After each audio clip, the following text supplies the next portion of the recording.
Hi guys, welcome back sa ating YouTube channel mga katropa. Ito po si Kabane mo ako dito pa rin sa Usapang Business. So, ngayong araw na to pag-uusapan natin itong pag-aalaga ng inihing baboy. Paano nga ba mga katropa kumita dito at paano ba ginagawa ang negosyong ito?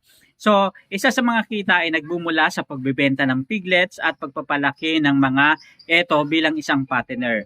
Sa 2026, inaasahan mga katropa ngayong 2026 na at least madadagdagan yung pork production ng Pilipinas dahil nga gumaganda yung sistema ng pagnenegosyo ng baboyan. And I hope sana maramdaman niya ng mga backyard hog raiser at hindi lang mga commercial hog raiser yung talaga namang parang nakakatanggap ng napakalaki at napakaraming biyaya. Anyway mga katropa, yung mga backyard hog raiser kasi sila yung mga talagang kailangan ng mga ayuda, kailangan ng mga tulong para at least masustain nila etong negosyo ng pagbababuyan. Ayan na nga mga katropa.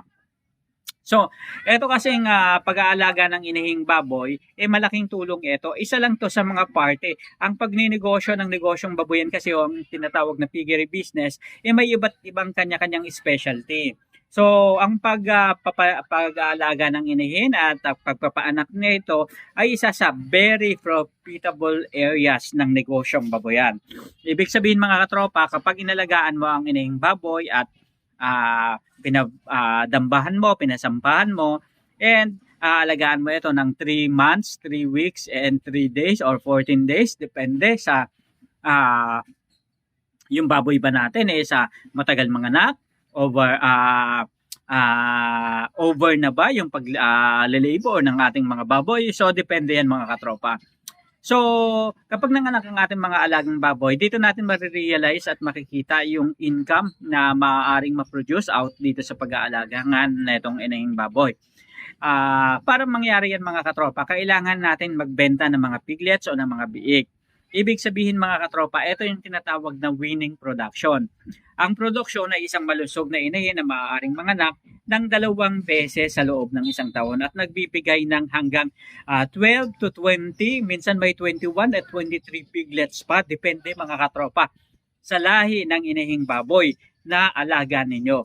Minsan naman may mga pagkakataon na nanganganak ng 5, 2, yun yung medyo nakakatakot.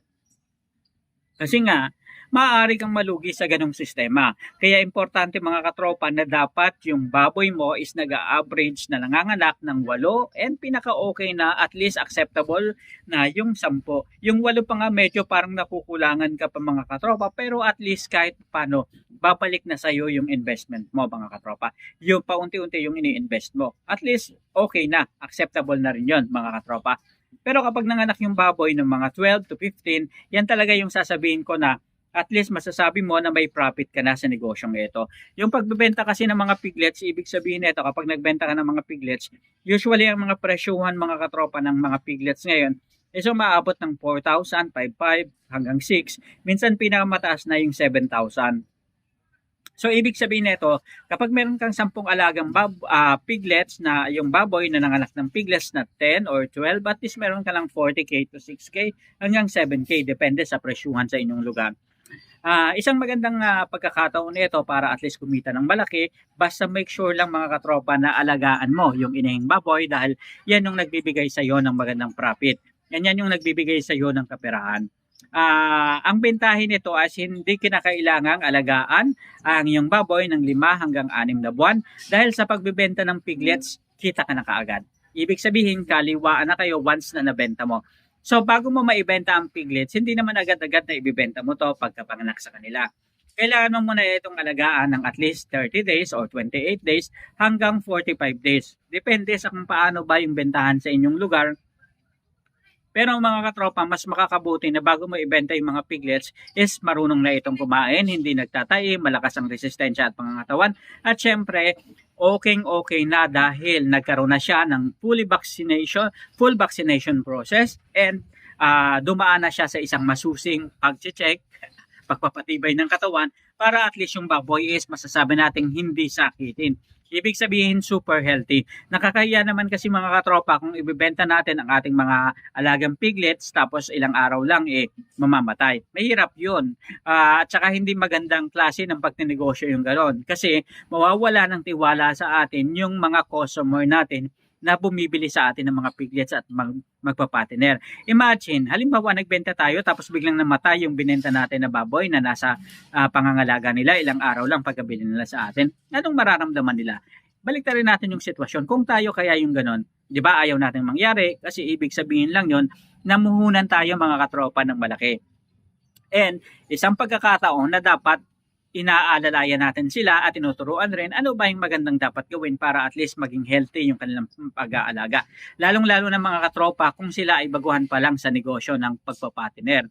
And sa atin naman mga katropa, laging i-make sure natin meron tayong responsibilidad sa kapwa natin doon sa pinagbebentahan natin para umulit pa sila ng pagbili sa atin, maging suki na natin sila and maging continuous yung cycle and makakatulong yan para at least magtuloy-tuloy itong ating pagnenegosyo.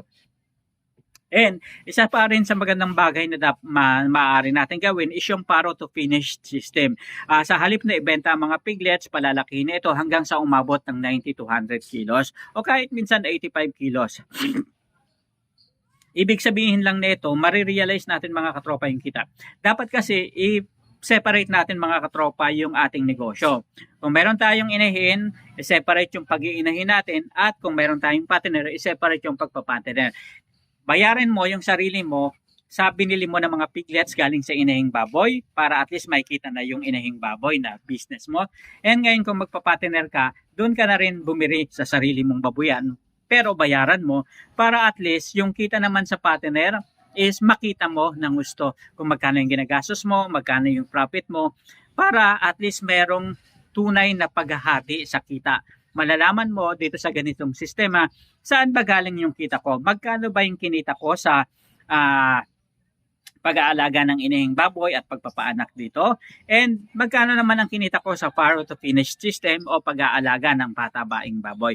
Sa ganitong sistema, merong magandang klase ng paghahati-hati kung saan ang gagaling yung pera, yung benta, at kung saan ang gagaling yung profit ninyo mga katropa.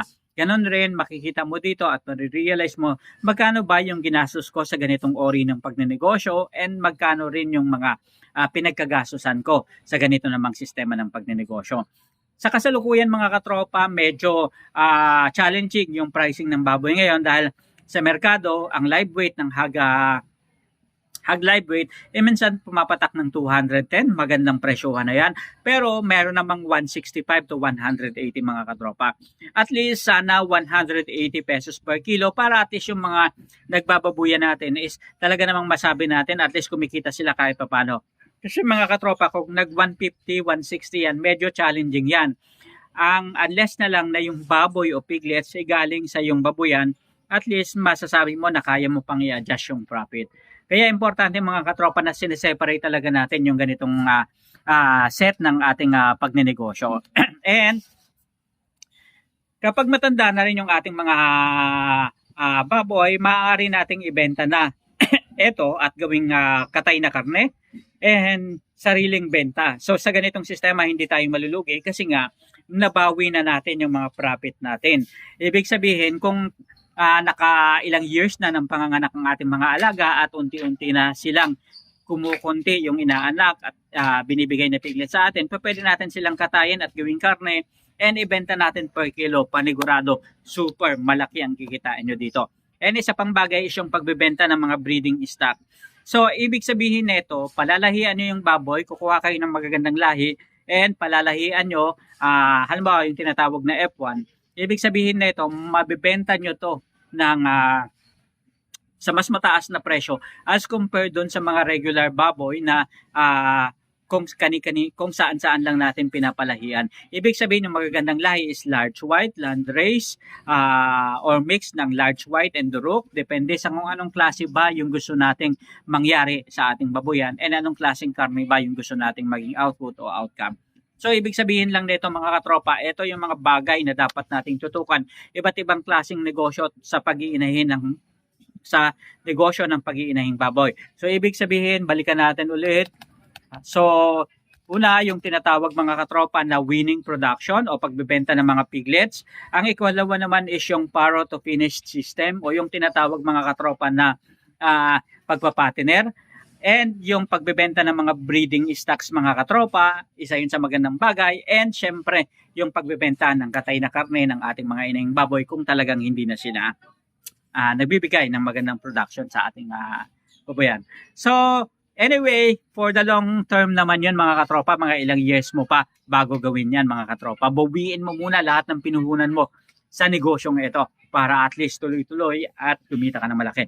So maraming salamat sa pagsama sa atin. Isa na namang kwentuhan tungkol sa usapang negosyo at syempre, isang pagkakataon na magkwentuhan tayo tungkol sa negosyong baboyan. Sama-sama tayong matuto, magdiskasyonan at magkwentuhan araw-araw tungkol sa negosyo, piggery business, backyard hog racing business dito sa Pilipinas. Hanggang sa muli, maraming salamat. Paalam.